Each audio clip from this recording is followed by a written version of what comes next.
there's a lot of confusion when it comes to the subject of Hindus' appreciation of cows. What is the basis of this? The way Hinduism has been portrayed in the West has always been, in a way, in a very poor light. In many schools, the only exposure of Hinduism is caste system. And all of us here are saying, yeah, I thought I'm a Brahmin, he's a Loano. There's a caste system, surely. And second way is polytheism, many gods. Yeah, we have, look, go in the temple. And the third one is, they actually worship cows. What a silly religion. And sometimes when they want to deride Hinduism, this I have come across in some school, they say they drink cow's urine before they come to school. This is, I'm warning you, this is how your children are told. That I'm taunted in school saying, did you drink some urine before you came here? Cow's urine, of course. Let me tidy up and let me clarify. You must be very clear about these things, and you must make your children aware of the true answers. Remove the misconception. Then the thing that was making them feel kind of dejected and perhaps, under pressure, under duress, will suddenly turn around and hold their hand and make say, yeah, there's this good stuff here. Let me tell you the story. You see, I go to lots of English schools, and I say, would you eat meat? They say, sure, we eat meat. I said, fair enough, you can eat meat. I'm not here to stop you. And you see, this Rover, your dog, is getting old now. And you're going to lose him in no time because, he's getting old and you love your Rover, don't you? They say, of course we love our Rover, Mr. Lakhani. I said, there's one trick you can use whereby Rover is never parted from you. He'll be part and parcel of you forever and ever. And of course, Mr. Smith, the Englishman, said, this is fantastic. What is the way whereby I'm never separated from my Rover? And my answer would be, Mr. Smith, you eat meat. Why don't you have Rover for supper?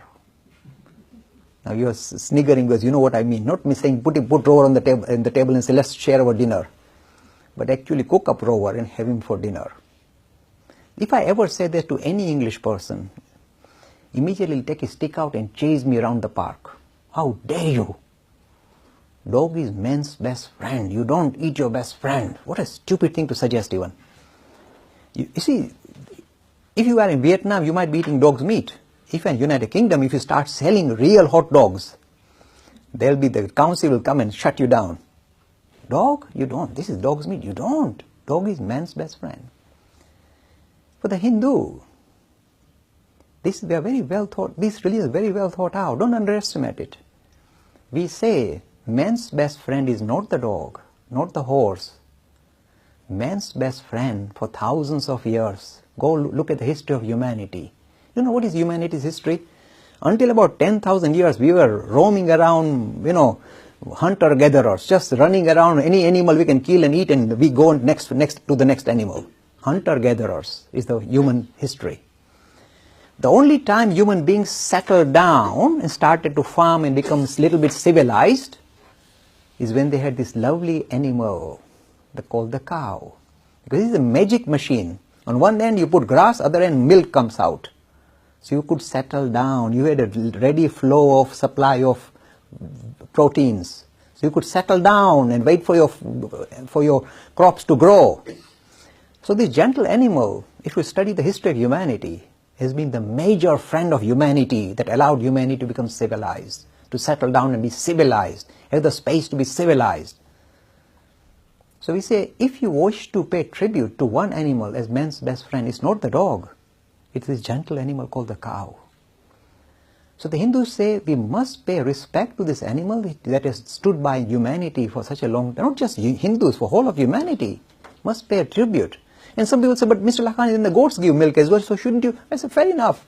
Revere the goat as well. We don't mind. But somehow the cow has been the icon of an animal that stood by humanity. That's why it has been given this prominent position. The Hindus don't drag a cow in the temple and say, I worship you.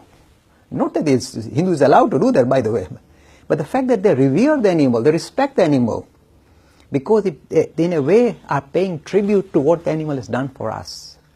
I'm guaranteeing you tell this to, of course I'm not very good advertisement for McDonald's, but this idea of revering this gentle animal for what it has done shows that we are truly, extending this, if you like, the idea of reverence for life into the animal kingdom. And the one animal that stands out saying, me first, is this gentle animal, the cow.